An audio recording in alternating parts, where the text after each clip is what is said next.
سامعین حضرات، السلام علیکم ورحمۃ اللہ وبرکاتہ۔ امید ہے آپ سب اپنے گھروں میں خیریت سے ہوں گے۔ اللہ رب العزت کی بارگاہ میں دعا ہے کہ ہم سب کو تمام فتنے سے بچائے اور ہر بلا سے اپنی پناہ میں رکھے۔ آئیے حضرات، وقت کو ضائع نہ کرتے ہوئے بڑھتے ہیں آج کے اپنے موضوع پہ۔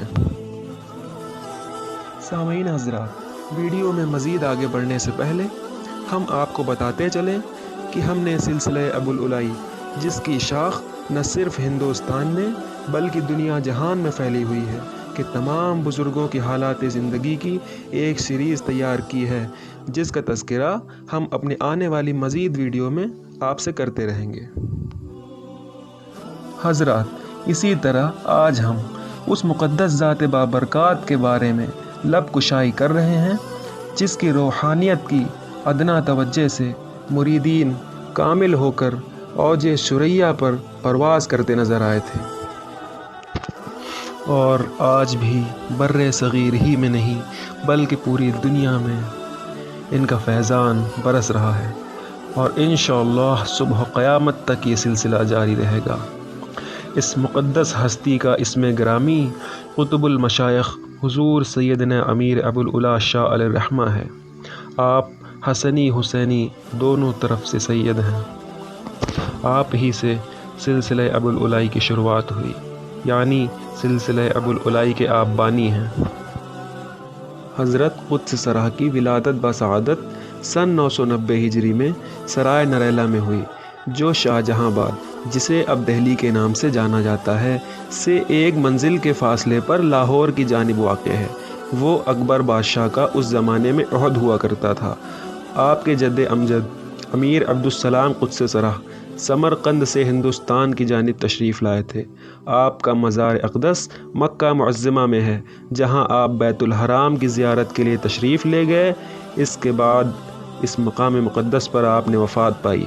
آپ کے والد ماجد امیر ابو الوفا قدس سرح کا وصال فتح پور میں ہوا۔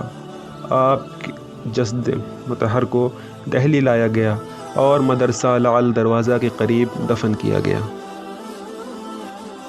حضرت قدس سرح نے اپنی والد ماجد کی وفات کے بعد اپنے نانا خواجہ محمد فیضی قدس سرح کے زیر سایہ ہو کر تربیت حاصل کی۔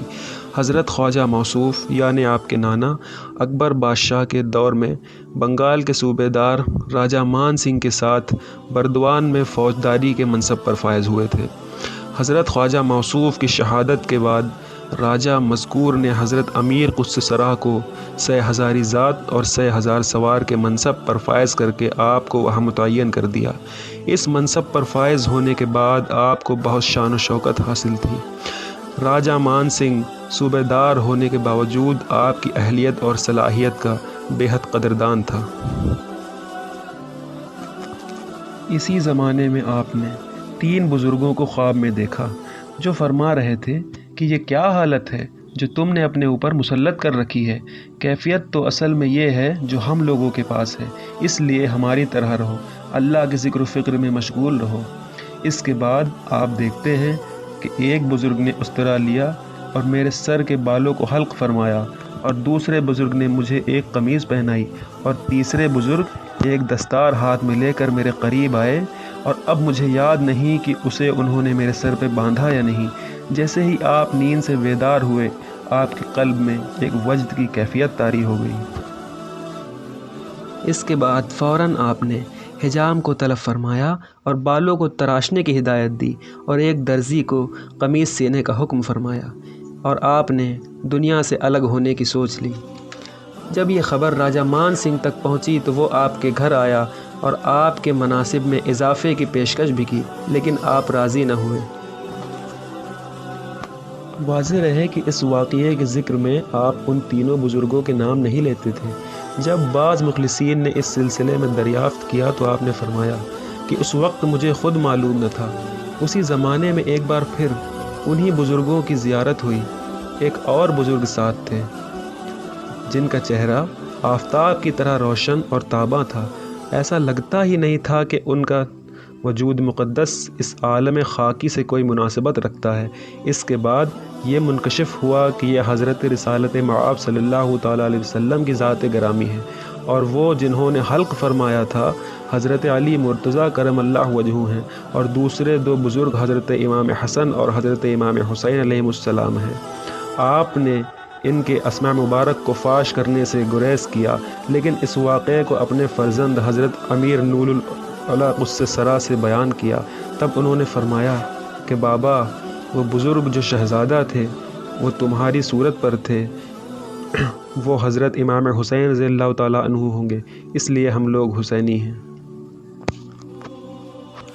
مختصر یہ کہ اس زمانے میں اکبر بادشاہ کا خاتمہ ہو گیا اور اس کی جگہ نور الدین محمد جہانگیر تخت نشین ہوا، اور اس نے عام حکم صادر کر دیا کہ مختلف صوبوں میں جو لوگ بادشاہ کی ملازمت میں تھے اور کسی منصب پر فائز ہوئے تھے وہ دربار میں حاضر ہوں۔ اس کے حکم کے مطابق حضرت قدس سرا صوبہ بنگال سے دہلی کی طرف روانہ ہو گئے۔ روانگی کے دوران جب آپ منیر شریف پہنچے تو وہاں شاہ دولت منیری قدس سرا کی خدمت میں حاضر ہوئے، جو حضرت مخدوم الملک شیخ شرف الدین احمد یحییٰ منیری قدس سرا کے روحانی فیض یافتہ تھے۔ جب حضرت دولت منیری قدس سرا نے آپ کا نام سنا تو برجستہ فرمایا کہ شاہ اعلیٰ، پھر تو آپ کا یہی نام زبان زد ہو گیا۔ حضرت امیر ابو العلا قدس سرا نے اختصار کے ساتھ اپنی آپ پر بیتی بیان کی تو آپ نے فرمایا، دنیا مردار ہے اور اس کا چاہنے والا کتا۔ آپ نے اچھا کیا جو اس کو ترک کرنے کا، اس کو چھوڑنے کا ارادہ کر لیا۔ پھر حضرت شاہ دولت منیری قدس سرا نے آپ پر بہت شفقت فرمائی، اکثر اپنے دست مبارک سے آپ کو کھانا کھلاتے تھے۔ اس کے بارے میں حضرت امیر ابو العلا قدس سرا فرماتے تھے کہ آپ کے دست مبارک کی برکت سے جو بھی میں کھاتا تھا مجھے ایسا لگتا ہی نہیں تھا کہ میں نے کچھ کھایا ہے۔ حضرت شاہ دولت منیری قدس سرا کی مہربانی اور شفقت سے آپ کو یہ احساس ہو گیا کہ وہ چاہتے ہیں کہ بادشاہ کی ملازمت کو آپ ترک کر کے چھوڑ کے آپ وہیں پر قیام کر لیں، لیکن اس وقت قسمت نے یاوری نہیں کی اور آپ کو شاہ دولت منیری قدس سرا سے اجازت لے کر وہاں سے رخصت ہونا پڑا۔ اس کے بعد حضرت قدس سرا جہانگیر کے لشکر میں پہنچے۔ اس وقت بادشاہ کے حکم سے دو شاخہ مشال کے درمیان ایک لیمون رکھا جاتا تھا اور لوگوں کو تیر اندازی کے لیے کہا جاتا تھا۔ جس کو تیر اندازی کے فن میں کمال حاصل ہوتا وہ امتحان میں پورا اترتا۔ اسی طرح ایک رات تیر اندازی میں حضرت قدس سرا کی بھی باری آئی۔ آپ کو تیر اندازی کے لیے بادشاہ کے سامنے لایا گیا۔ اتفاقاً آپ کا پہلا ہی نشانہ خطا ہو گیا۔ بادشاہ شیر کی طرح گھرایا اور سانپ کی طرح بیچ و تاب کھانے لگا۔ ابھی زیادہ دیر نہیں ہوئی کہ دوسرا نشانہ صحیح لگا اور آپ کا تیر لیمون کو صاف اڑا کر لے گیا۔ بادشاہ بے حد مسرور ہوا اور آپ کی بہت تحسین کی اور آپ کی خدمت میں شراب پیش کرنے کا حکم دیا۔ جب آپ کے سامنے شراب لایا گیا تو حضرت نے شراب کو ہاتھ نہیں لگایا۔ جب بادشاہ کو شراب نہیں پینے کی وجہ بتائی گئی تو وہ سخت برہم ہوا، اس لیے کہ تکبر و غرور میں اس کی عقل ماری گئی تھی۔ اس نے دوبارہ آپ کی خدمت میں شراب پیش کی۔ آپ نے دوبارہ انکار فرمایا۔ اب بادشاہ مزید برہم ہوا اور بولا، تم کو غضب سلطانی کا خوف نہیں؟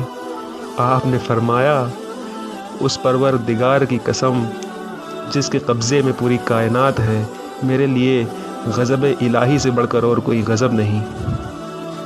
اب اس کے بعد بادشاہ کو مزید غصہ آیا اور اس نے آواز لگائی کہ کوئی ہے جو اس شخص کو سبق سکھا سکے۔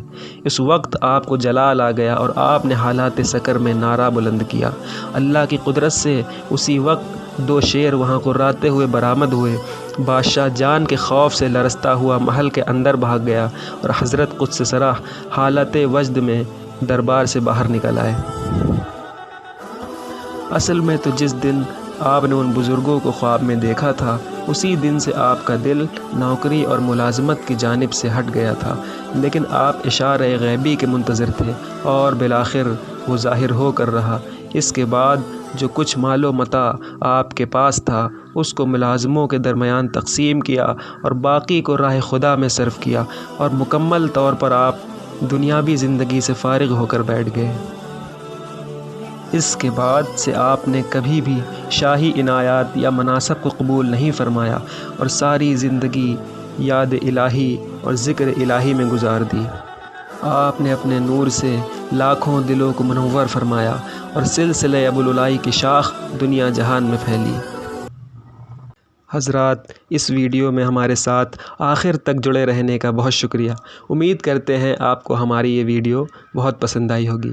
اگر ویڈیو پسند آئی تو ویڈیو کو لائک کریں، کمنٹ کریں اور اس کو زیادہ سے زیادہ شیئر کریں، اور ایسی مزید ویڈیو پانے کے لیے ہمارے چینل چراغ ابو العلائی کو سبسکرائب کریں اور موجودہ بیل آئیکن کو ضرور پریس کریں تاکہ مل سکے آپ کو ہماری اپڈیٹ سب سے پہلے۔